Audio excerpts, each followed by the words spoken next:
So we've got a little over a month left until Season 2 of Modern Warfare 2 kicks off around February 1st, assuming there is no delays or pushbacks or anything that changes that schedule for what we have now. And rounding into the holidays here, I want to lay out some of the best weapons in terms of performance for you today, so you can go in and do as well as possible if you decide to jump on, level up your rank up your weapons, whatever the case it is, jumping into MP. Having recently finished my camo journey here and having used most of the weapons again in some capacity since the update, I wanted to share my top 10 best weapons for Modern Warfare 2 MP with you today. So as we go along, drop your thoughts below. Liking any one weapon in particular, feel free to share your picks for a top 10, but as we go along, drop your thoughts below. If you enjoy the video, you find it at all insightful, do me a favor and drop a like on it, and if you're new to the channel, consider subscribing to stay up to date with all things Modern Warfare 2, Warzone 2, and anything COD related. And finally, check out my friends at GFuel for 20% off your entire order, but more on them a bit later. For now, let's talk about these classes that you should be using in Modern Warfare 2. So to start, let me clarify that we're discussing Modern Warfare 2 multiplayer in this one, and as a result, your options for weapons that are viable are much higher than that of what you'd see in Warzone.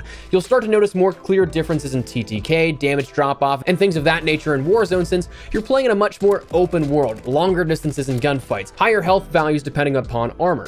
For this, however, a base of 100 health, weapons that can melt, and with TTKs being less than half a second in a lot of engagements, the options increase. So while we're discussing my top 10 in terms of favorite weapons and what I think are the best performing here to use, they are certainly not the only 10 that you can use, not by a mile. That said, while in no particular order, let's jump into the first few weapons by discussing the TAQ-V platform, home of the first two weapons of discussion, the TAQ-56 and TAQ-V. Now, the TAQ-56 is honestly one of my favorite weapons in all of Modern Warfare 2. It is a weapon that, just like the M4, is incredibly easy to manage, but honestly, I'd say is more of a laser pointer than something like the M4 that you can just pick up and use, whether you're a pro or a veteran. For this build, we built it a bit different than what we do with Warzone. We're going to try and balance ADS speed as well as some of that control, whereas in Warzone, we try to prioritize recoil control more than anything. So for this, I'll run the Tundra 17.5-inch Pro barrel, the FTAC Ripper 56 underbarrel, the 40-round magazine. You feel a little bit too clunky with 60, I think, and truthfully, you can manage with 40 very easily in MP. Then the FSS Combat Grip for that rear grip, adding a bit more recoil control, and the FSS OV Laser for that aim down sight and sprint to fire speed, gaining back a little bit of what you lose in regards to things like your barrel and as well your magazine. So with this build, you'll have something that is incredibly stable in terms of your shot placements and has decent damage properties. So you have a straight up laser pointer. Now, as with the Warzone loadouts that we talked about last week, we'll have the tuning and everything for this class and others on the left side of the overlay on screen. Let me know how you guys feel about that. I kind of think that's a nice, quicker and easier way to present those tuning values as opposed to me going in and taking a look at those on screen with you guys and reading off every single value. So let me know how you feel about that. We'll continue it if you like it. If not, we can change it up. But anyways, TAQ-56, great weapon. Absolutely love it. Try it out. The next weapon is the TAQ-V, the battle rifle sibling of the TAQ-56. And this one is incredible because it's got even more damage than the TAQ-56.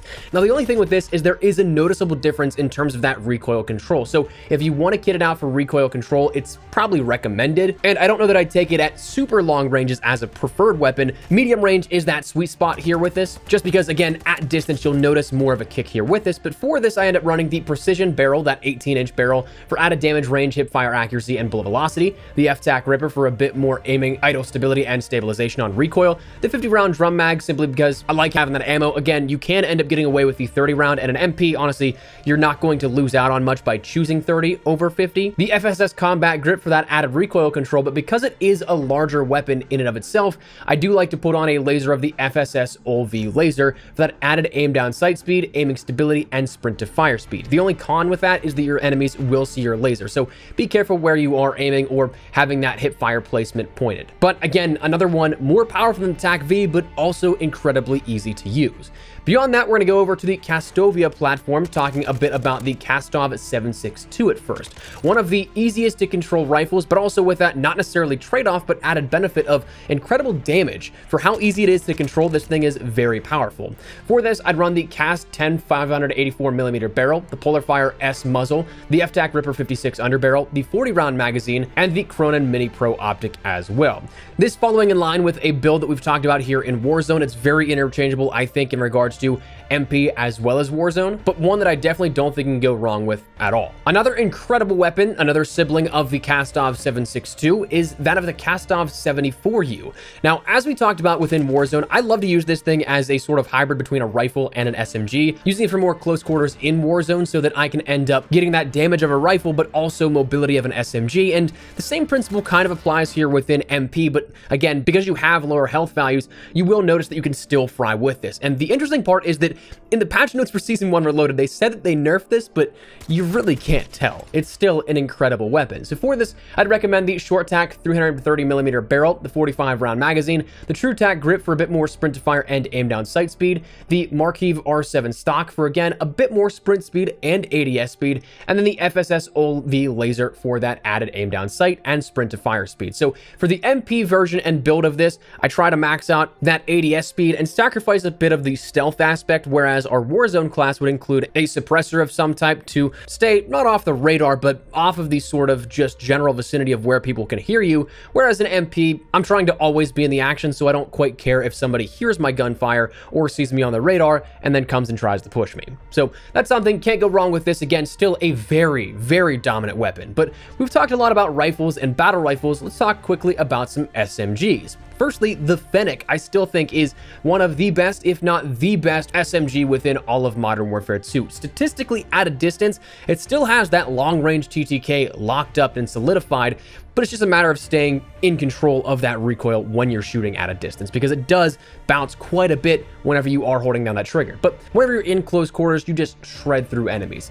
For this, I'd run the Fennec Covert Force Barrel, the Merc Foregrip, the Fennec Mag 45, the Fennec Rubber Grip, and the VLK Laser 7mW. Again, if that looks familiar, it might be because it is something that we do transfer over into Warzone 2 as well as one of the primary SMG builds that we end up having.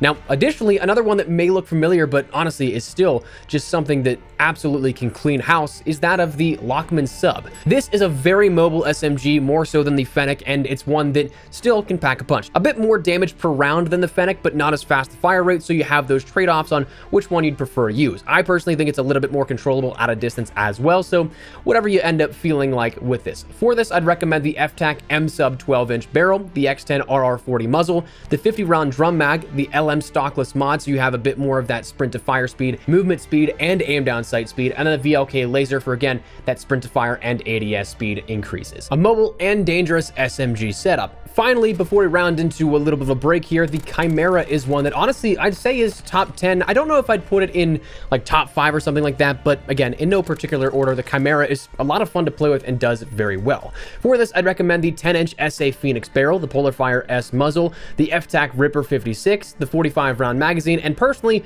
I like the Cronin Mini Pro optic. The iron sights aren't the worst I've ever seen, but also I kind of prefer having a pinpoint precise accurate shot with this. If you want to sacrifice the optic, you can end up using something like a grip. The Bruin Flash grip isn't bad at all. If you want a bit more control, the D37 grip isn't bad either, but that's a build that I would highly recommend and have been playing around with quite a bit. That was actually the last gun that I got gold, platinum, and then polyatomic to finish off Orion, so bit of a special gun here in my books for that reason. But anyways, before we jump into the final few weapons, a reminder, check out my friends at GFuel. Code Espresso is 20% off your entire order, with some items being 30% off. So if you guys want to grab a restock or try something out for the very first time, now's a great time to take advantage of that. Me, personally, I love the Morbius Nectarine flavors. I'm stocked up on those for, again, as many memes as those movies got. The flavor's actually awesome.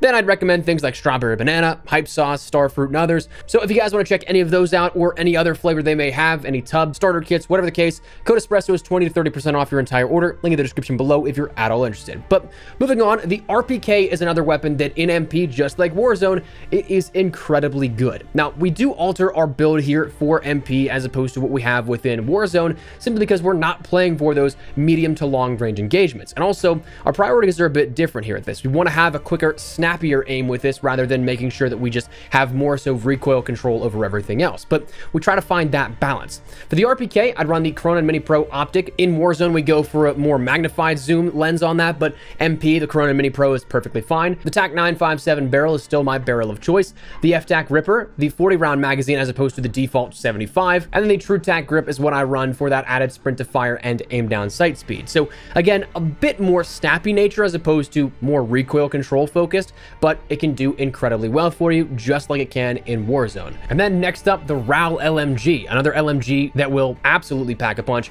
I think, if I'm not mistaken, this is still the highest damage per weapon automatic weapon in the game. Not talking snipers, not talking shotguns that can do one-shot potential. It is an absolute powerhouse. For this, I'd recommend the 21-inch EXF Rhino barrel, the demo narrow grip, the 50-round belt mag. We'd want to take this for a bit more movement speed, sprint to fire, and ADS speed, because that default 75-round mag is just way too bulky, and going up to 100 is exactly the same, just too bulky. Then we'll run the Stip 40 grip and close things out with the Cronin Mini Pro optic once again. We don't need that higher magnification here for traditional MP, but it is something I'd recommend in optic still. And the final weapon we'll talk about is another rifle, rounding back to that rifle category. If you can't tell, rifles, I think, are the dominant weapons here that get the job done in close quarters and medium range, so only kind of falling short in that long range, but you're not going to take too many long range engagements, that being the M13B.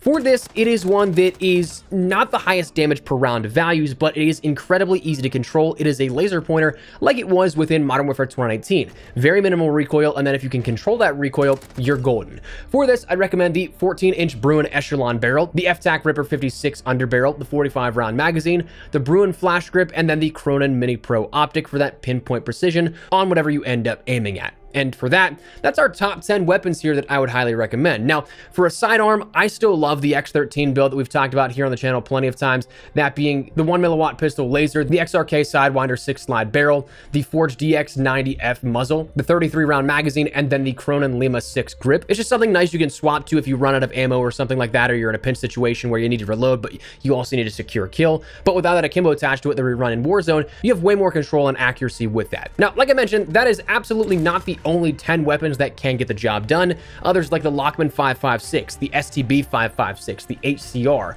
A lot of the snipers honestly are still pretty solid.